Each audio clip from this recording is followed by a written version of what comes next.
Assalamualaikum warahmatullahi wabarakatuh. Perkenalkan, nama saya Jauhara Zarantania dengan NIM 44441941 dari kelas 4B Program Studi Teknologi Pangan Universitas Sultan Agung Tirtayasa akan mereview atau menjelaskan sedikit terkait analisis mineral dengan menggunakan metode kolorimetri. Sebagian besar senyawa yang terkandung dalam pangan atau sekitar 96%-nya terdiri atas bahan organik dan juga air. Nah, sisanya ini terdiri atas unsur-unsur mineral. Nah, unsur mineral ini dapat juga dikenal sebagai kadar abu. Abu merupakan zat anorganik sisa hasil pembakaran yang terkandung di dalam bahan pangan. Jadi, kadar abu ini juga dapat menunjukkan jumlah mineral yang terkandung dalam pangan. Meskipun jumlah mineral dalam suatu pangan ini jumlahnya dapat dikatakan sangat sedikit, namun mineral tetap memiliki peranan penting dalam nilai gizi pangan. Mineral ini terbagi menjadi 3 jenis elemen. Yang pertama ada Meyer elemen, yang kedua ada trace elemen, dan yang ketiga ada ultra trace elemen. Nah, untuk Meyer elemen ini sendiri ada natrium, kalium, kalsium, magnesium, klorida, dan juga fosfor yang penting untuk manusia penuhi dalam jumlah lebih dari 50 mg per hari. Lalu yang kedua ada trace elemen. Nah, trace elemen ini sendiri contohnya ada zat besi, iodium, fluorida, zinc, mangan, dan beberapa mineral lainnya yang penting dipenuhi dalam jumlah kurang dari 50 mg per hari. Dan untuk ultra trace elemen ini sendiri ada contohnya yaitu aluminium, brom, silikon, timbal, litium, raksa, dan beberapa unsur mineral lainnya yang biasanya kandungan di dalam bahan pangannya ini kurang dari 1 mikrogram per gramnya. Namun meskipun jumlahnya sangat sedikit yaitu kurang dari 0,0001% dari berat total, unsur ini tetap memiliki peranan penting dalam metabolismenya. Fungsi mineral secara garis besar dapat dibagi menjadi 3, yaitu yang pertama sebagai komponen utama penyusun tulang, gigi, dan otot-otot.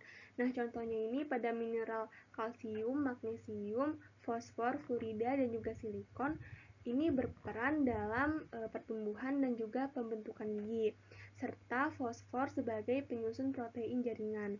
Dan yang kedua yaitu sebagai unsur elektrolit atau jaringan dalam tubuh yang mengatur tekanan osmosis, keseimbangan asam basa, dan juga permeabilitas membran. Dan yang ketiga, ini mineral juga dapat berfungsi sebagai aktivator serta berperan dalam metabolisme enzim dan juga hormon. Nah, selanjutnya kita akan memasuki materi analisis mineral. Analisis kadar mineral dalam pangan itu dapat dilakukan dengan 2 tahapan utama. Yang pertama, tahapan pengabuan sampel pangan, lalu dilanjutkan dengan tahapan kedua yaitu tahapan analisis kadar mineral. Untuk tahapan pengabuan sampel ini dapat dilakukan dengan 3 metode yang berbeda, yaitu ada pengabuan kering, yang kedua ada pengabuan kering termodifikasi, dan yang ketiga ada pengabuan basah. Nah, setelah dilakukan proses pengabuan dari sampel pangan ini, lalu dilanjutkan dengan tahapan analisis kadar mineralnya. Nah, untuk analisis kadar mineral ini ada 4 metode, yaitu metode gravimetri, yang kedua ada metode titrasi, yang ketiga ada metode atomic absorption spectroscopy atau AAS, dan yang keempat ada metode kolorimetri. Nah, untuk analisis mineral ini dilakukan analisis kuantitatif, yaitu mengukur jumlah kadar mineral dalam pangan tersebut. Nah, pada video ini saya akan menjelaskan secara spesifik mengenai metode kolorimetri. Nah, metode kolorimetri ini apa sih? Metode kolorimetri ini adalah metode perbandingan perbedaan warna. Metode ini mengukur warna dari suatu zat sebagai perbandingan. Biasanya digunakan cahaya putih sebagai sumber cahaya untuk membandingkan absorpsi zat relatif terhadap satu zat pangan yang dianalisis. Metode ini juga dapat menganalisis mineral spesifik, contohnya itu adalah mineral fosfor. Prinsip analisis dari metode kolorimetri ini berdasarkan reaksi pembentukan zat warna. Zat warna yang terbentuk dapat menyerap dan meneruskan sinar pada panjang gelombang tertentu Yang selanjutnya akan diukur menggunakan alat spektrofotometer. Langkah pertama yang dilakukan yaitu mendestruksi sampel menjadi sebuah larutan, kemudian direaksikan dengan larutan asam nitrat atau HNO3 untuk mengubah semua metal fosfat dan juga pirofosfat menjadi ortofosfat. Sampel selanjutnya direaksikan dengan asam molibdat dan juga asam vanadat yang merupakan pereaksi fosfor membentuk kompleks asam vanadimolibdifosfat yang berwarna kuning orange yang dapat diukur nilai absorbansinya pada alat spektrofotometer dengan panjang gelombang tertentu. Analisis kadar mineral dengan metode kolorimetri ini juga memerlukan larutan standar mineral dengan tujuan yang sama dengan analisis komponen atau senyawa lainnya pada bahan pangan. Tujuannya yaitu untuk mendapatkan persamaan linier. Persamaan linier ini digunakan untuk mengkonversi nilai absorbansi warna yang terukur yang tadi sudah didapatkan dalam alat spektrofotometer menjadi kadar mineral dalam sampel pangan. Larutan standar ini dapat dibuat dengan serangkaian dilusi pada interval nilai konsentrasi yang sama. Nah, tadi kan sudah dibahas mengenai apa itu metode kolorimetri, bagaimana langkah kerjanya, dan tadi saya juga sudah menjelaskan contoh dalam menganalisis fosfor dalam satu sampel. Nah, selanjutnya saya akan menjelaskan terkait tentang alat yang digunakan untuk mengukur nilai absorbansinya, yaitu menggunakan spektrofotometer. Nah, jenis spektrofotometer yang digunakan ini adalah spektrofotometer UV vis atau spektrofotometer ultraviolet sinar tampak. Nah, spektrofotometer UV vis ini memanfaatkan sinar dengan panjang gelombang 180 hingga 380 nanometer untuk daerah UV dan 380 hingga 780 nanometer untuk daerah visible atau sinar tampak. Spektrofotometer ini jenisnya terdiri dari uas berkas tunggal atau single beam dan berkas rangkap atau double beam. Nah, untuk spektrofotometer dengan berkas tunggal itu hanya bisa melakukan pengukuran pada satu kuvet saja, satu kuvet atau satu sel. Jadi untuk pengukurannya digunakan secara bergantian gitu.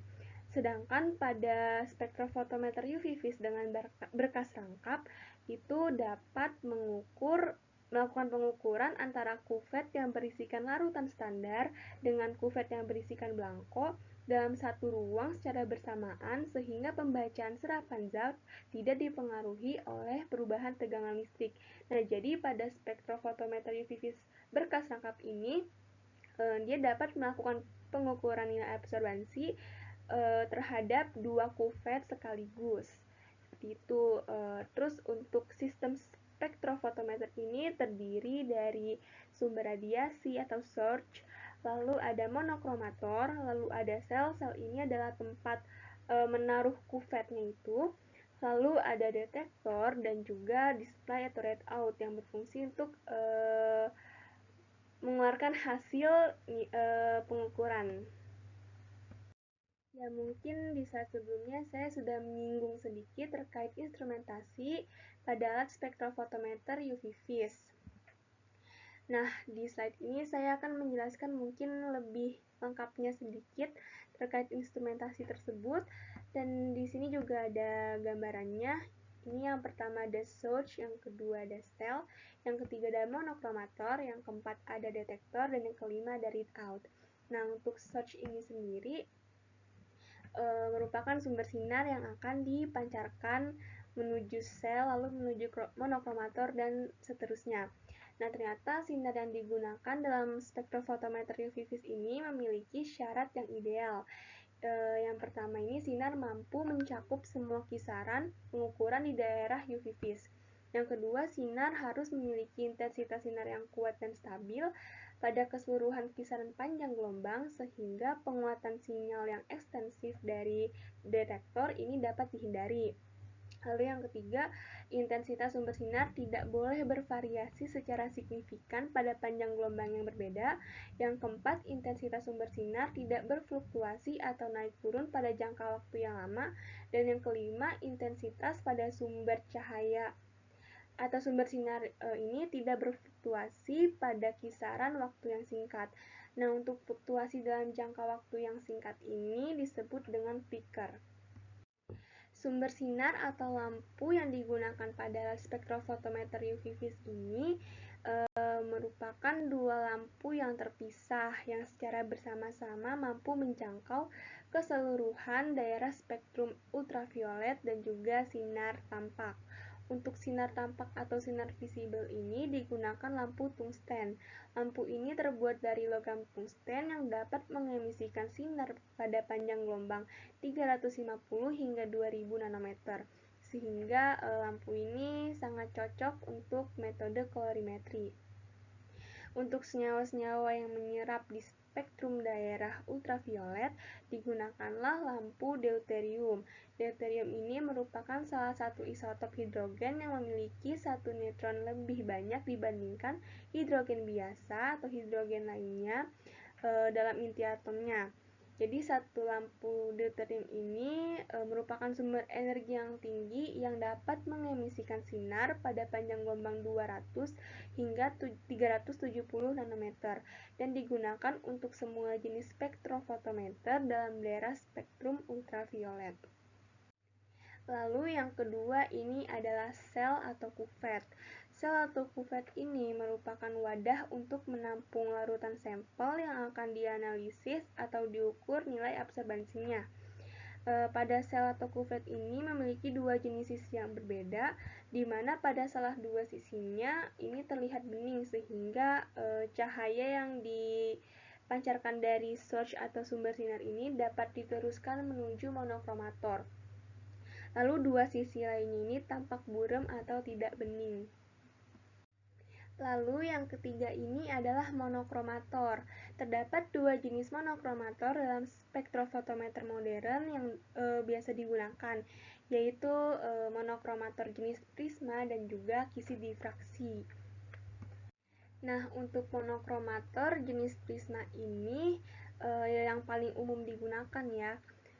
Prisma ini berbentuk seperti kotak dengan penampang melintang segitiga, jadi bentuknya ya segitiga gini. Lalu untuk monokromator jenis kisi difraksi itu merupakan kepingan kecil gelas bercermin yang di dalamnya terdapat sejumlah garis berjarak sama yang terpotong-potong menjadi berbagai atau menjadi beberapa ribu per milimeter kisi. Nah, pada monokromator ini yang pertama terdapat celah masuk. Celah masuk ini memungkinkan cahaya dari sumber sinar jatuh ke dalam elemen pendispersi. Nah, sinar yang sudah didispersikan itu jatuh lagi ke dalam celah keluar monokromator yang terdapat di akhir monokromator ini. Nah, fungsi celah keluar ini adalah untuk mengizinkan hanya cahaya dengan pita yang sangat sempit yang dapat melalui sampel dan detektor. Salah satu cara untuk melakukannya adalah dengan memutar elemen pendispersi untuk memungkinkan cahaya terdispersi dengan panjang gelombang yang berbeda sehingga jatuh ke celah keluar secara berurutan. Lalu yang keempat yaitu detektor. Jadi setelah sinar melewati monokromator itu akan ditangkap oleh detektor. Nah, fungsi detektor ini adalah untuk mengonversi energi yang dibawa oleh foton atau cahaya menjadi arus listrik. Jadi semakin banyaknya sinar berarti menandakan absorbansi semakin besar. Lalu yang terakhir ini adalah readout atau display. Fungsinya untuk mengubah arus listrik menjadi bacaan absorbansi yang kemudian dapat diolah pada komputer. Ya, tadi mungkin saya sudah menjelaskan sedikit banyaknya tentang analisis kadar mineral dalam pangan dengan menggunakan metode kolorimetri.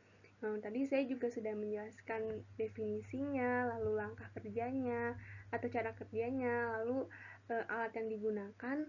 Lalu yang terakhir saya akan menjelaskan terkait kelebihan dan kekurangan dari metode kolorimetri ini.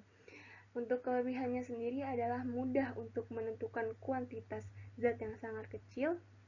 Jadi dapat dikatakan nilai atau tingkat akurasi dari hasil yang didapatkan ini cukup tinggi. Sedangkan kekurangan dari metode ini adalah alatnya yang terbilang mahal, dan alatnya tersebut adalah spektrofotometer UV vis. Ya, mungkin cukup sekian terkait penjelasan atau review dari saya mengenai materi analisis kadar mineral dalam pangan dengan menggunakan metode kalorimetri. Mohon maaf apabila terdapat salah-salah kata. Wabillahi taufiq wal hidayah. Wassalamualaikum warahmatullahi wabarakatuh.